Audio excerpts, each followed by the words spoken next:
it's taken a lot of therapy for me to be able to do the same thing, which is laugh about it. And I'm still, Absolutely. you know, there's a, you know, we speak to PTSD, and a lot of that is tied into people overseas going to war. Yeah. But just for the sake of context, and I told Fuzzy that I woke up to the accusations that I did. I had just got married all of 5 months to my beautiful wife, Samantha. Just bought this $4 million mansion in Buckhead. My Fast and the Furious got pushed back because of the spinoff. And then on September 11th, I wake up to not just accusations, but accusations of child abuse because I spanked my daughter, which was only the second time in 11 years that I had ever spanked her. Wasn't abuse, it was a spanking. And then all of a sudden, press, media, accusations, shit was just nuts.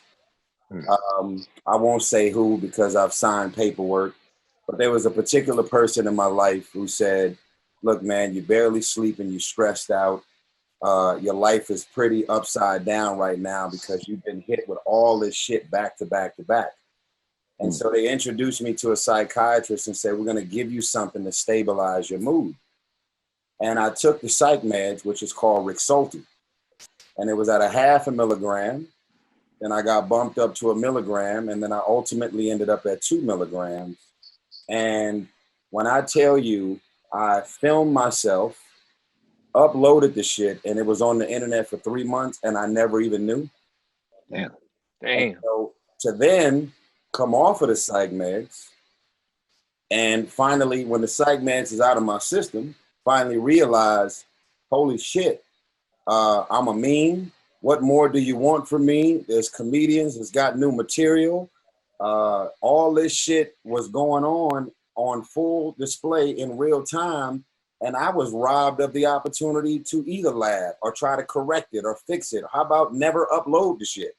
Right. I've been dealing with baby mama drama for 14 years. I was accused of shit before the baby was even here, still in the stomach. Damn. So I'm at $13 million and my daughter is 13 in legal fees. And that's also the California courts that will perpetuate drama and dysfunction, and kind of when they know that you're the high income earner or the quote unquote public figure, they'll do whatever they got to do to turn what would normally take 1 or 2 moments in the court and turn it into 30, because there's way more money in the pot of gold waiting for them amongst the legal fees and the judges and all the shit. So with all that being said, for the first time ever, I'm speaking out about this to say, you may not have videos on the internet with you crying, and you may have had the luxury of doing it privately. But I think those tears are nothing to be ashamed of. Absolutely not. Nothing to be ashamed of. We I all guarantee shit you, them. every man on here has cried about his children. Yeah, you listen. I've been crying all morning reading cards. You got it. I cry. Look at the mayor's press conference. I'm a nigga that'll cry. I'll shoot a nigga and cry about it. But I'm with you. I felt you, brother. Absolutely. I think for me, I wasn't directing that at you guys. I'm saying. No. We just said we got your back. We just said we got your back, brother. We with you. Yeah. So you know. I just want. Come here, boy. Come here. Look at this one. Sit down. This one right here. Where mine at? Come I on, Poppy. cried more about this one. This one who acts just like me. Yeah, I trust me. I get you, man. Am I lying? And look, and I'm gonna tell you right now. There you go. I'm gonna tell you right now. You know, I only have 2 out of my 3 children. You know, as a result of the drama. You know what I'm saying? And so I cried this morning because absolutely. You know, I was looking forward to all of us spending this day together. But all we can do is do what we can do. And to the mothers out there, you know, don't weaponize the children. You know what I'm saying? Because those are the ones that get hurt the most you know, in the midst of the drama. When you have a father that's passionate, that wants to be there, go ahead and go ahead and let him be there for you. Damn kids. And with that said, I want to just say one comment. I want to wrap up with this little piece right here, if you don't mind. I was. Go ahead. I'm saying to wrap it up that the definition of God's grace is Him doing for you what you don't deserve. Absolutely. Actual definition. I want to read after the lowest point, the most embarrassing, the most wildest thing that came back to back to back to back. Keep in mind, I wasn't married for 10 years, so only being 4 months into a marriage, I gave my wife every reason in the world to say I'm out. Right. So ultimately, I just want to say, whether it's public or private, for all of the fathers out there doing above and beyond to do whatever you can do to have a presence in your kids' lives, the fruits of your time, energy, and sacrifice will be rewarded. You may not see it. Mother's Day may appear to matter more than Father's Day, but all of us who have a full presence in our kids' lives throughout all of the politics and the court system, there's like a preset McDonald's menu. When you walk in, even if you got all the paper trail and receipts imaginable for this moment to work in your favor, you wasn't born with breasts and you didn't give birth, that thing is always going to work in the favor of the other side. And it's a lot, because we as fathers, we know that there's dudes who have no interest whatsoever in having a presence in their kids' lives. And so for the ones who want to have a presence in their kids' lives, why do we got to go through so much shit?